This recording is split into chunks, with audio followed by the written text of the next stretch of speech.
Hello everyone! My name is Lisitsyna and I'm very happy to welcome you to my channel. And today I've decided to do a little experiment with you. I think all of you know the 10 styles challenge where you take a picture and redraw it in 10 different styles. Like Disney, the Simpsons, maybe Gravity Falls, and so on anime, for example, and others. So I thought that just doing this challenge would be too easy. Instead of just making it harder, I decided to turn it into a video series where we'll go through each style together. So it's going to be an entertaining and even a bit educational kind of video.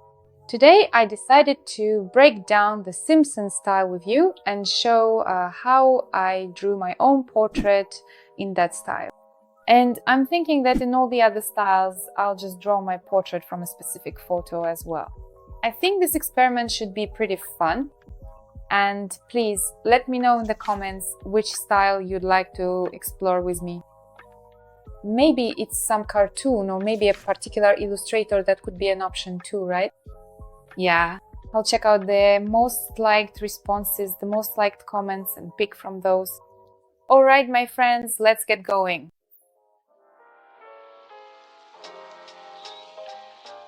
So what is it about the Simpsons' style that caught my eye? Well, first of all, of course, on the one hand, it seems really simple. I mean, what is there to round eyes, this little nose, right? Simple lines like that, yellow skin. I think it's all very, very straightforward. But my friends, if we take a closer look at the Simpsons style and examine more examples, we'll see that in fact there are literally billions of characters in this cartoon. And I think that's really cool. And that's exactly the skill when we're able to create an endless number of characters within a single style. At the same time, each character has their own unique trait, their own appearance, which shows through as a kind of personality. A moment of your attention. This week, a brand new, amazing marathon is coming out and I'm going to tell you all about it right now. Have you been dreaming of creating your own stickers but don't know where to start? In this vector marathon, we'll go from a blank page to a finished sticker pack. We'll create a cute character, draw them in different poses and emotions, and prepare stickers for printing and uploading to Telegram. We'll be working in an app similar to Fresco. It's a free application that supports both vector and raster graphics. It's perfect for those who are just starting out or want to switch from raster to vector without building images from simple shapes. Vector graphics let you scale and edit finished illustrations and use them for various purposes from printing to stock images. Even if you're a beginner, don't worry, you'll have a clear step-by-step plan. You'll keep this plan even after the marathon, so you can create new stickers whenever you want. We're not just drawing, we're learning how to create appealing sticker packs with vivid emotions and turn ideas into real results. Create your own stickers that you'll want to print, send to a friend, or even start selling. And the creators of The Simpsons achieve this, firstly, by making sure that when we see our main characters, it's like a 0 pointer kind of default setting for these heroes. But when we start looking at other characters, for example, their skin tone might change, their hairstyle might be different, the shape of their eyes might change, or the shape of their nose might be different. Let's recall, for example, that villain.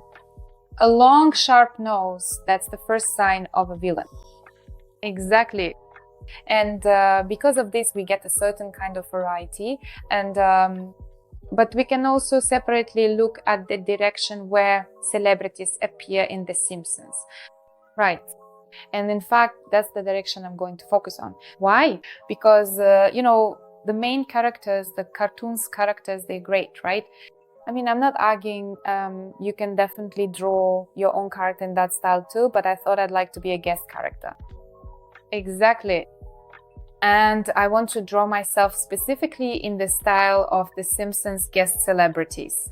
At least somewhere I want to feel like a celebrity. So what do we see in this case? We see, of course, once again, those same distinctive differences. That is, first and foremost, the hairstyle, the skin tone changes, for example, the shape of the lips might change, the shape of the eyes changes. So there we don't just see round, ball-shaped eyes, but also different eye shapes. This also gives us the ability to convey those very portrait-like features that are distinctive and unique. In fact, an incredible number of celebrities have appeared on The Simpsons, musicians, actors, and football players. Yes, that too. But despite this, we can still recognize from the image exactly who is being depicted.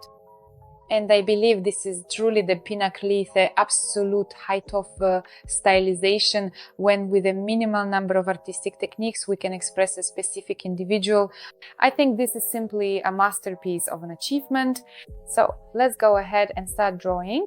Let's do it! And let's start by creating the base. And for the base, I make it, like a rounded rectangle, because you can see from the shape that it's not exactly an oval, but I still round it out since there aren't any sharp corners here. Everything here is smooth, streamlined, kind of cartoonish. There you go. And right away, I add this distinctive lip. By the way, speaking of the lip, it's really characteristic and it appears everywhere. It doesn't matter if we're drawing the main characters or guest stars, everyone has this signature Simpsons lip, and I think it's a defining element of the style. It's like we have a style-defining palette. There's also this distinctive technique that you definitely should use as well. And let's talk about the shape of the lips too, because usually the shape of the lips is also a characteristic feature that can convey a specific image. So my point is, if, for example, your lips are something truly important, something distinctive and defining in your appearance, you can also put emphasis on them. You can see, for instance, the difference between how the lips are drawn for Gillian Anderson and how they're drawn for Lady Gaga. By the way, speaking of Gillian Anderson and David Duchovny, first of all, I love this series. Secondly, I've been a huge fan of the X-Files for as long as I can remember. Yeah, since I was about 12 years old, I think, anyway, I'm a huge fan of the X-Files. I used to watch them as a kid and they really scared me. So, yeah, well, that's a little fun fact about me. Let's continue. Next, I'm drawing the ears, and the nose has a bit of a bump, but I decided to leave that out. And the hairstyle is another very important aspect that you also need to get right, because honestly, it makes up about 90% of your look. Yeah.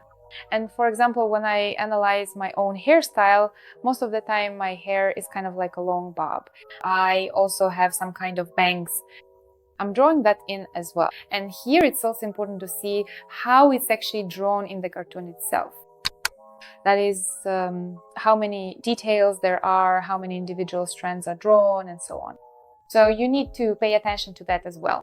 And by the way, yes, speaking of noses, let's take a look at the example of David Duchovny. The nose is also a distinctive feature that can play a role in creating the character's image. So if we look at a photo, we'll see that David Duchovny has a rather fleshy nose, and he also has a bump on it. And that's exactly what they showed in The Simpsons. Plus, with relatively small eyes, that's how this particular look was achieved. Because if you look, the lips are the standard Simpsons style, right? So really, the only thing is the hairstyle. David Duchovny had a pretty standard hairstyle. That's it. But it's these little details that come together to form the overall image of the character. And finally, we get to the eyes. And I drew the eyes as squinting. Why? Because in the picture I'm smiling, and when I smile, my eyes always squint a lot and I get wrinkles. And this detail is important too. When we're drawing someone's likeness, we shouldn't rely on just one reference. So, for example, when I'm drawing myself, I know myself, I see myself all the time. Also on television or on the monitor, when I'm editing videos with myself, I often see myself in the mirror. It's simple, right? So drawing yourself is always easier than drawing someone else. So, for example, if you later decide to draw portraits in the Simpsons style, which, by the way, people actually make money from, yeah, then make sure to ask for several references, Right. And ideally, those references should be, well, from different angles, so to speak. So not just straight on. It could be, for example, a bit from the side, so you can understand the volume and the shape, like the shape of the nose, for instance, because from a straight on photo, you actually can't really tell what a person's nose looks like. And as you've probably realized from this video, it's really important to understand not just the features, but also a person's expressions when you're drawing. Yeah. And it's important to understand the volumes, right? And it's also important to recognize the main, let's say, distinctive features that are associated with the character, like accessories, for example. For instance, in this photo, I'm wearing pink glasses. I wore pink glasses for quite a long time.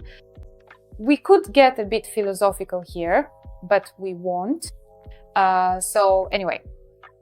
And I want to draw these pink glasses because for me, they're an accessory that was with me for quite some time. And if you look at people, you can notice that many have some kind of accessory like that.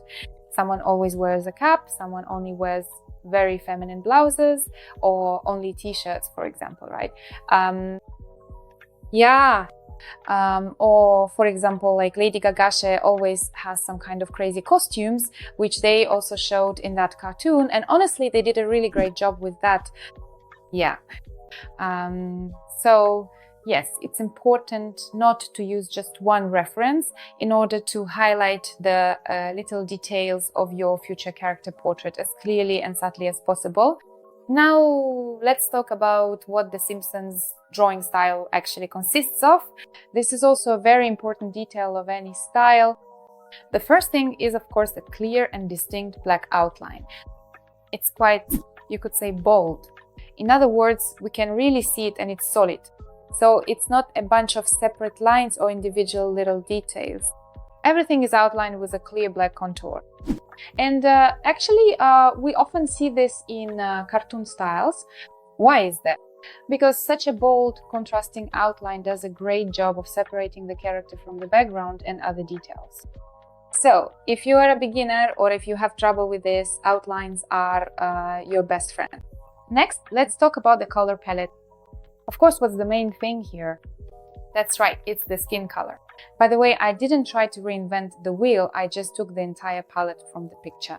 Wait, you can actually do that?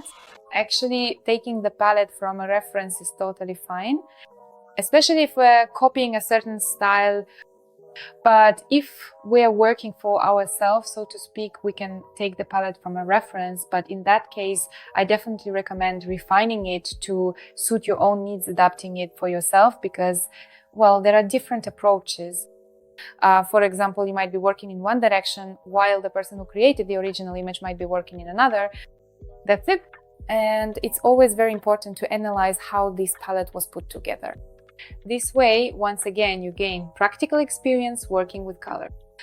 So like taking ITs, analyzing ITs. This is actually the perfect approach for developing your understanding of color. And here's my final result. Notice that there really aren't that many details. When we look at the characters from The Simpsons, there are minimal wrinkles, just the most essential ones, like my nasolabial fold or the little lines around my eyes when I smile. That's it. The only thing is, I think I added a few too many lines to the hair here. But actually, I can justify it by saying I have highlights. That's why I added a whole bunch of stuff here. Overall, I think it turned out pretty well. Be sure to leave a comment. What do you think about this? Did you like this format? What other style would you like me to break down, where you'd want to draw my portrait together with me? There you go. That's it. Well, that's how it turned out, yeah. Usually, I know that for this kind of challenge, people use some kind of picture, but I thought that actually it's probably even more interesting to break all this down with portraits. And as I already mentioned, many people use this style to do commissioned artwork. So for you, you could say it's a ready-made business idea. Well, that's all for now.